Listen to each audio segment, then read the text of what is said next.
오늘은 이제 열왕기상 첫 시간 열왕기상 1장부터 2장까지의 이제 말씀을 함께 읽으셨습니다. 성경 그 각 권의 이제 첫 장들은 좀 이제 의미 있는 표현들 가지고 이제 시작하는 경우가 많이 있죠. 그래서 여호수아서가 모세가 죽은 후에 이렇게 하면서 새로운 시대가 열렸음을 이제 밝히고, 또 열왕기상 시작하고 있는데 열왕기 하만 해도 아합이 죽은 후에 이제 그 부분을 나눴습니다. 단락을. 그런데 열왕기상은 시작이 좀 다릅니다. 다윗이 죽은 후에 이렇게 시작하지 않고 좀 독특하게 시작하죠. 그렇죠? 그래서 1장 1절의 말씀을 보시면 이제 다윗 왕이 나이가 많아 늙으니 이렇게 시작합니다. 그러니까 이거 아직 다윗 왕은 아직 죽지 않고 다윗 왕 때에 어떤 하나님 나라를 이뤄가는 일들이나 그 계승되어야 할 것들이 다윗과 솔로몬에 이어서 이제 그것이 이어져 간다라는 것을 강조하기 위한 것으로 좀 이제 그렇게 이해해야 할 것입니다. 특별히 또 다윗이란 인물의 의미가 좀 남다르다라고 이제 이해해도 되겠습니다. 왜냐하면 제사장 나라의 기반을 세운 사람이 다윗 왕 때요. 또 이제 이 제사장 나라가 계속하여 이제 솔로몬으로 이어지는 계보를 통해서 선명하게 이것을 드러내기 위하여 이렇게 편집이 되어 있다 생각하면 되겠습니다. 앞에 이제 다른 책들과 이제 사무엘서와 마찬가지로 열왕기도 사실은 이제 한 학원을 통틀어서 원래 한 권짜리입니다. 그런데 이것이 이제 70인역이 거치면서 이제 히브리어에는 원래 자음만 있거든요. 히브리어에는 모음이 없어요.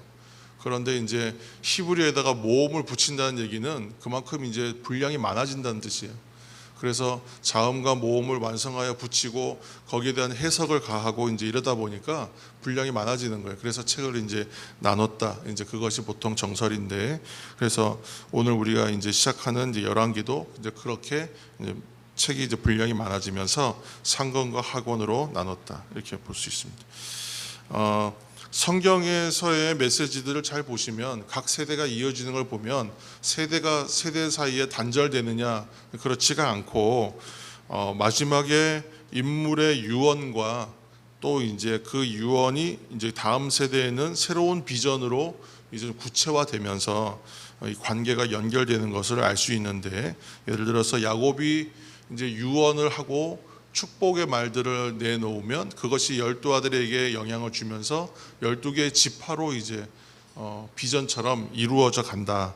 예를 들어서 그렇게 되고, 또 이제 요셉의 유언이 가나안 땅을 나중에 향해 가는 이스라엘 백성에게 하나의 비전이 되는 것처럼, 오늘 이제 2장 그 3절에 보면 다윗이 이제 마지막 유언을 하고 있는데 그 유언이 이제 솔로몬의 비전이 되는, 그렇게 이어져 가는 것입니다. 그래서 2장 3절 말씀을 우리가 한번 읽겠습니다. 2장의 3절 말씀.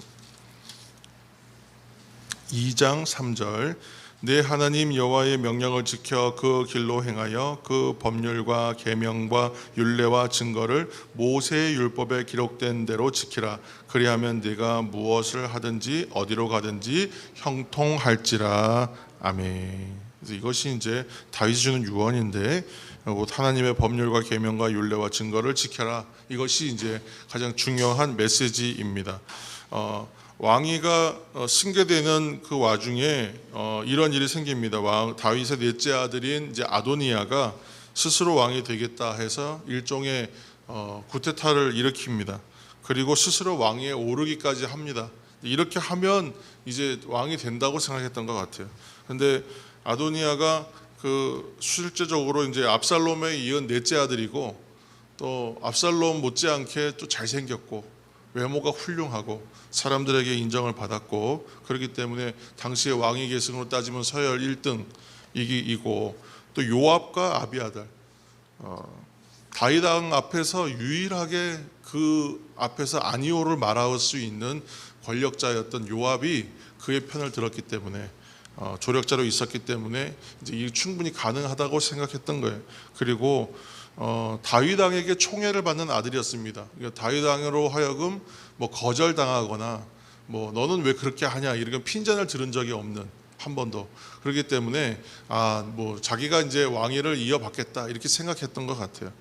그러나 하나님께서 제사장 나라를 이루어가는 일들은 솔로몬을 통해서 이루겠다고 아마 다윗 왕을 통해서 이미 그것을 공포하게 하고 이야기하게 했던 것이 이제 증언으로 남아 있습니다. 그래서 갑자기 이것이 뭐 솔로몬이 쿠데타를 일으켜서 뒤집어 엎는 것이 아니라 이제 지금 그 하나님의 그 왕국이 그렇게 이어져 간다는 것을 이제 보여주고 있습니다.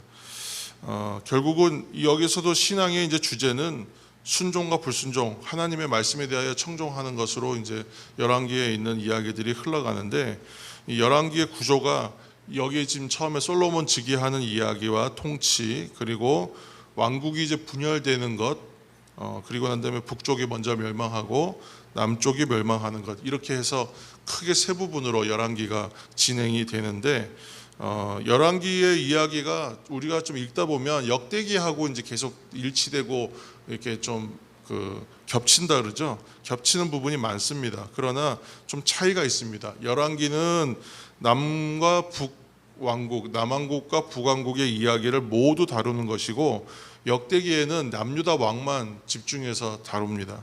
그리고 그 왕들에 대한 평가나 해석도 많이 차이가 있죠. 그래서 관점이 차이가 있기 때문에 아무튼 이제 그렇게 진행되는데, 이렇게 해서 우여곡절 끝에 왕위에 오르는 솔로몬이 즉위 초부터 한 3년 동안 아버지의 유언에 따라 정치적인 것, 또 신앙적인 것, 이런 부분들을 그 지도대로 하면서 굉장히 안정적이고 3년 동안 좀 나라를 되게 든든하게 세워가는 것을 보여주죠. 근데 그 일들에는 피해 숙청이라고 불리는 일들이 일어납니다. 첫 번째는 아도니아를 죽이고, 이것이 이제 다윗을 수발했던 여인을 자기에게 달라, 이렇게 이제 말하면서 이제 그 원인이 되었고, 아도니아의 반역에 함께했던 제사장 아비아달이 이제 정치적으로 숙청당하는, 제사장에서 이제 파면당하는 일이 생깁니다. 이게서 이제 엘리 가문이 이제 결국은 여기서 최종적으로 완전히 이제 빠지는 거예요. 제사장 가문에서 빠지고 이제 사독 계열의 가문으로 이제 대체되는 것을 이제 보여줍니다. 그리고 계속 문제였던 요압을 결국은 제거합니다. 그리고 개각을 해서 분하야를 군대 장관으로 삼으면서 이제 아버지를 저주했던 시므이도 죽입니다. 이렇게 해서 다윗의 정치적인 유언들을 잘 지키고 그렇게 하면서 안정적인 왕정 체제를 회복하고 통치를 시작하는 거예요. 그리고 성경은 오늘 솔로몬의 세워가는 이 나라가 아주 이제 평안하였다, 단단하였다, 이렇게 이제 평가하고 있는데, 하나님의 나라의 특성이 한 가지입니다. 그것이 이제 우리가 지지난주부터 이제 조금씩 얘기해가고 있는 평안함, 샬롬, 그러니까 에이레네라고 얘기하는 평안의 나라. 하나님의 나라의 특징은 평안함, 곧 안식함이 있다라고 말씀드릴 수 있는 거예요. 그런데 하나님의 이 샬롬의 나라, 하나님의 평안의 나라는 그냥 오는 것인가? 결코 그냥 오는 것이 아니다. 거기에는 나중에 이 다윗 계보 맨 끝에 누가 오시냐면 하나님의 아들이신 예수님이 오시죠. 예수 그리스도가 오셔서 십자가에서 그 대가를 치름으로 주어지는 평안이, 이 평안에는 대가가 따라요. 그래서 그 죄의 대가를 치름으로 인하여 주어지는 평안이, 그러니까 오늘 그 솔로몬의 나라가 이 하나님의 나라의 모형과 같은 것으로 우리에게 살짝 보여주는데, 그것이 뭐냐면 이런 피의 대가들. 왜 이렇게 숙청 피비린내 나는 이야기가 성경에 이렇게 막 몇 줄에 걸쳐서 이게 기록되어야 되는가? 잘 살펴보면 결국은 이러한 대가를 통하여 그 다음에 샬롬이 이루어진다, 평안이 이루어진다고 말하는 것이거든요. 그러니까 이전에 있었던 모든 죄에 대한 잘못들과 그것이 청산되고 그 대가를 치르지 않으면 평안은 임하지 못한다. 그러니까 죄의 문제가 해결돼야 된다는 얘기를 이 메시지로 보여주고 있는 겁니다. 그래서 우리가 오늘날 생각해야 되는 것은, 하나님이 세우시는 나라는 장차 오실 예수님을 우리에게 증거하여 보여주는 것인데, 솔로몬 때의 그 샘플로 보여주시면서 우리들에게 오늘 주시는 메시지도 그런 거예요.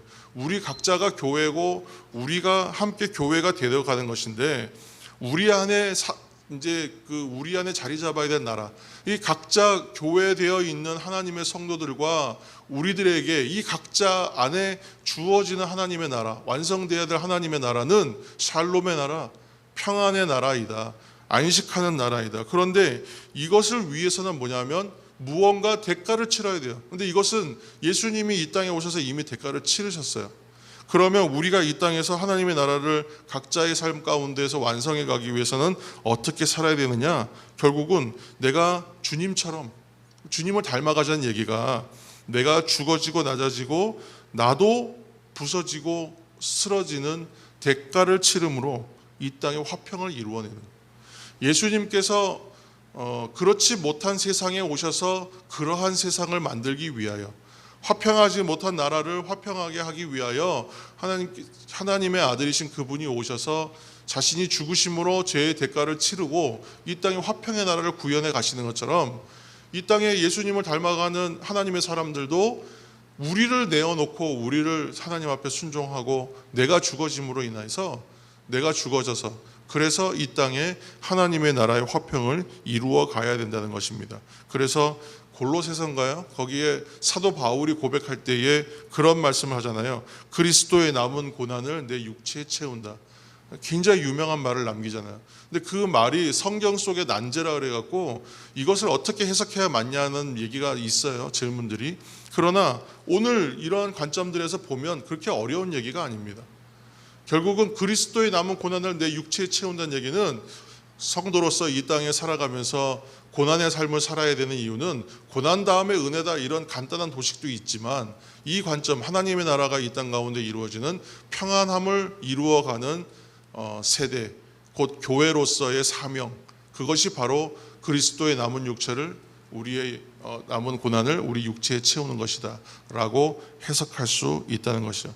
그래서 이것이 바로 선교적 사명, 오늘날 성도들에게 요구되는 선교적 사명, 평안하지 못한 이 땅 가운데의 평안의 사도로서 이 땅 가운데에서 그리스도의 남은 고난을 내 육체에 채운다는 사명감으로 이 땅에서 우리가 그렇게 죽어지고 낮아지고 우리가 대가를 지불하는 인생이 되어져서 이 땅에 화평을 이루어가는 것, 그것이 오늘날 그리스도인들의 선교적 사명이라고 말할 수 있다, 이런 얘기를 오늘 할 수 있습니다.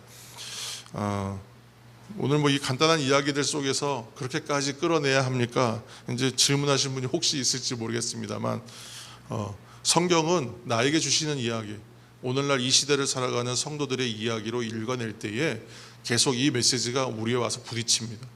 거절하고 싶고 인정하고 싶지 않고, 또 이것이 나에게 너무 부담스러운 얘기로 여겨지지만 우리가 눈을 뜨고 하나님의 말씀에 대해서 영적인 눈들이 열리면 열릴수록 이 메시지는 더욱 선명하게 우리에게 다가오는 사명처럼 오는 메시지입니다.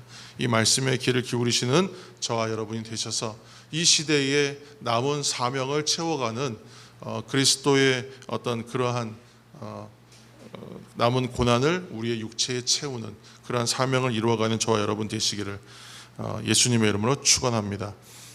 나를 대신하여 죽으신 분을 통해 죽을 수밖에 없는 우리들에게 샬롬이 선포된 것입니다. 바실레이아, 천국, 하나님의 나라가 그렇게 펼쳐졌습니다. 아도니아가 압살롬이 꿈꿨던 나라는 그런 나라는 아니었죠. 솔로몬은 그런 나라를 아버지에 이어서 꿈꾸어 가는 것으로 오늘 말씀이 시작됩니다. 오늘 이 열왕기상을 이제 함께 시작해서 읽어 가시면서 하나님의 나라를 함께 꿈꿔 가시는 저와 여러분 되시기를 다시 한번 예수님의 이름으로 축원합니다.